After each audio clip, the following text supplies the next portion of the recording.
Hello, নমস্কার বন্ধুরা, কেমন আছো তোমরা? তা আজকে আমরা শিখব ট্রেন সংক্রান্ত সময় ও দূরত্বের অঙ্কগুলো, যেগুলো তোমাদের কম্পিটিটিভ এক্সামে অনেক বেশি করে আসে। তো ওর জন্য সবচেয়ে আগে আমরা কয়েকটা সূত্র শিখে নেব। তো প্রথম সূত্র আমরা এখানে লিখে দিই, দূরত্ব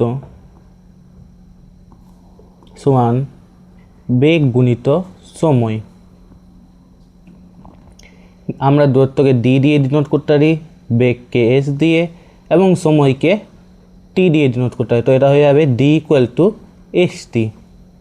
এটা তোমাদের সবচেয়ে ইম্পর্টেন্ট ফর্মুলা, তো এটাকে কোনো সময় ভুলবে না। এই ট্রেন সংক্রান্ত সময় ও দূরত্বের অঙ্ক করতে গেলে এটা সূত্র মাস্ট লাগবেই। চলো এবার দ্বিতীয় সূত্রে যাই। ভেবে নাও এটা একটা ট্রেন আছে, 1 নম্বর ট্রেন। তো এখানে ফার্স্ট লিখে নিলাম আমি, এর বেগ হয়ে হলো এক্স কিমি পার আওয়ার। আর একটা আছে ট্রেন ওয়াই, এই সেকেন্ড ট্রেন লিখে দিই এখানে সেকেন্ড। এই যাচ্ছে ওয়াই কিমি পার আওয়ার স্পিডে, ঠিক আছে? তারা একই দিকে যাচ্ছে, তো এদের আপেক্ষিক বেগ বা টোটাল যদি আমরা স্পিড টিএস বা টোটাল স্পিড বা আপেক্ষিক বেগ যদি আমরা কাউন্ট করি, তো এটাকে আমরা লিখবো এভাবে, এক্স এটা সাইন দিয়ে, মাইনাস তো না, এটা একটা সাইন, যার মানে তোমার যেটা বেশি থাকবে ওটা থেকে মাইনাস দিয়ে দিবে। এটা হয়ে যাবে কিমি পার আওয়ার। তো এখানে আমরা দেখতে পাচ্ছি ওয়াইটা আমরা বেশি দিয়েছি, ওয়াইকে ভ্যালু আমি বড় ধরলাম, তো এটা ওয়াই মাইনাস এক্স হয়ে যাবে কিমি পার আওয়ার। ওকে, দেন আর একটি সূত্র,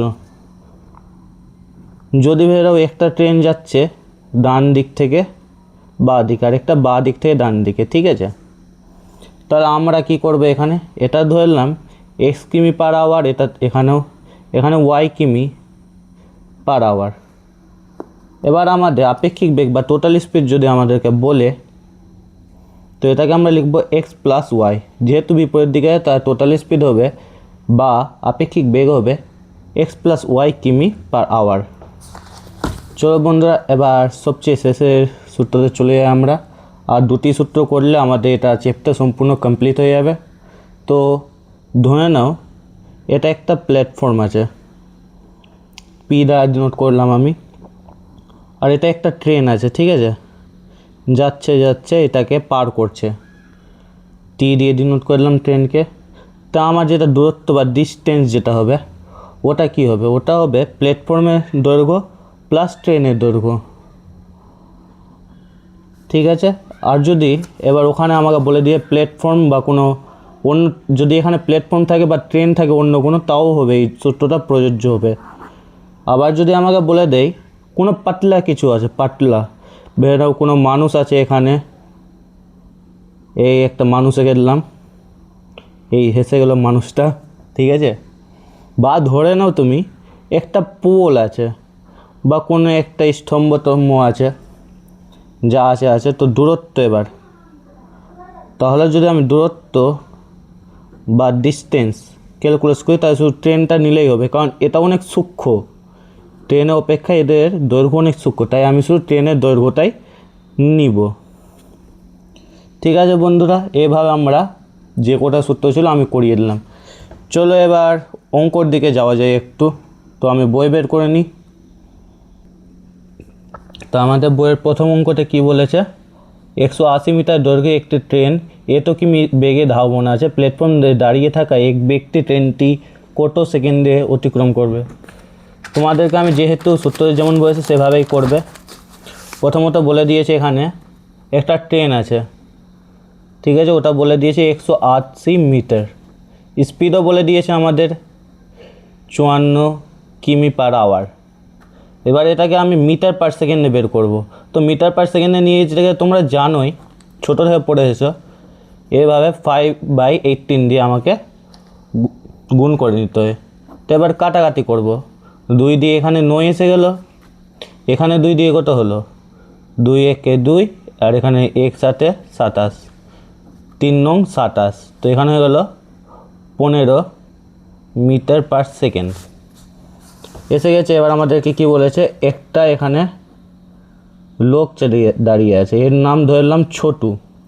এই ছোট ছেলেটি দাঁড়িয়ে আছে এখানে। এবার কি বলে, ট্রেন কত সময় আর আমরা একটা সূত্র এখনই লিখলাম D equal to S T. তো আমাকে চেয়েছে টাইম, তো T equal to D by S লিখতে পারি কি না আমরা, পারবো কি না? হ্যাঁ, সবাই কমেন্টে একবার জানিয়ে দিও কেমন লাগলো ক্লাসটা। তো এখানে আমার ডিস্টেন্স দেওয়া আছে 180, বা এখানে স্পিড আমরা মিটার পার সেকেন্ডে বের করেছি, তো ওটা লিখে দেবো ডাইরেক্ট। তো আমাদের আনসার এসে যাবে টাইম। ঠিক আছে বন্ধুরা, এখানে আমরা এভাবেও করতে পারি, মিটার পার, এখানে মিটার আর এখানে মিটার পার সেকেন্ড। তো মিটার মিটার কাটবে, সেকেন্ড থাকবে শুধু, তোমরা জানোই। তো ওইটুকু করে লাভ নাই, তোমাদের মন যত ছোটো পারবো অত করবো কম্পারেটিভের জন্য। এবার আমি কাটাকাটি যদি করি, 3 5 হয়ে গেলো এখানে 15, এখানে হয়ে গেলো 3 5 15 3, আর এখানে থাকলো কত, তো এখানে হয়ে গেলো 30। আবার কাটবো, তো হয়ে গেলো 10। তো আনসার এসে গেলো আমার 10 সেকেন্ড। ঠিক আছে বন্ধুরা, কেমন লাগলো জানিও। সরি বন্ধুরা, এটা 12 হবে, 10 লিখে দিয়েছি আমি, একটু মাথা কম কাজ করছে আজকাল। ছাড়ো, কই না, একটু ভুল হতেই পারে। তো আমার প্রথম আনসার বেরিয়ে গেল 12 সেকেন্ড, অপশান এ। ঠিক আছে, তারপরে অঙ্কটা আমরা চলে যাই। নেক্সট অঙ্কটা কী বলেছে, এত কিমি ধাবমান একটি ট্রেন পথের ধারে একটি পোস্টকে এত সেকেন্ড অতিক্রম করে। পোস্ট, এটাও ছোটো জিনিস আছে, তাহলে এটার আমরা দৈর্ঘ্য লিখব না, সেম অঙ্ক হবে, পেরে নিবা।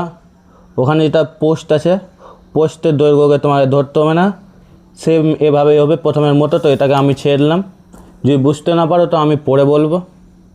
আর এটা ফার্স্ট ভিডিওতে এটাকে ছোটোই করবো, একটু বেশি বড় করব না ভিডিও, না তো তোমরাই দেখতে একটু নাকমুখু করবে।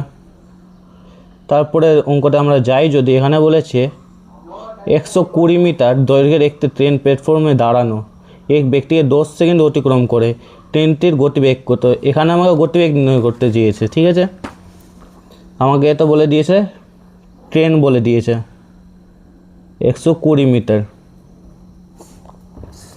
আর একটা ব্যক্তি এখানে প্ল্যাটফর্মে দাঁড়িয়ে আছে। ঠিক আছে, তো প্ল্যাটফর্ম তো আমাকে বলেনি কখন বের হবে, আমাকে বলেছে মানুষটি কখন পার হবে, ব্যক্তিটা। আর এখানে আমাকে কিছু আর বলেছে 10 সেকেন্ড, টাইম ইকুয়াল টু দিয়ে দিয়েছে 10। ঠিক আছে, এবার আমরা করে নেব অঙ্কটা আরাম থেকে, অনেক ইজি হবে এই অঙ্কটা। ডাইরেক্ট সূত্রটা ফেলে দেবো, ডি ইকুয়াল টু এস টিতে। তো এখানে ডিস্টেন্স তোমার বলে দিয়েছে 120, এখানে এস তোমাকে চেয়েছে আর টি এখানে 10 বলেছে। কাটাকাটি করব, তো 12 মিটার পার সেকেন্ড। আর যদি তোমাকে ইসে বলে কিমি পার আওয়ারে, তো এখানে 12 ইন্টু 18/5 করে দেবা তুমি, তো কিমি পার আওয়ারে বেরিয়ে যাবে যদি বলে। কিন্তু আমার আনসার এটা চেয়েছে, তো এটা করে নিলাম আমি। কত নম্বর অপশানে দেওয়া আছে? অপশান এতেই দেওয়া আছে, সব অপশান এ কেন আসছে আজকে। তো বন্ধুরা, কেমন লাগলো আজকে ভিডিও কমেন্টে জানিও। যদি আর কোনো অসুবিধা হয় তো সেটাও কমেন্টে বলতে পারো, সেটা আনসার আমি তোমাদের বলে দেবো বা অন্য কোনো ভিডিওতে দেখিয়ে দেবো অঙ্কটা। আজকের জন্য এতটাই, আবার দেখা হবে পরবর্তী ভিডিওতে। লাইক এবং সাবস্ক্রাইব করতে ভুলবে না বন্ধুরা। টাটা, এবং ভালো করে পড়াশোনা করো।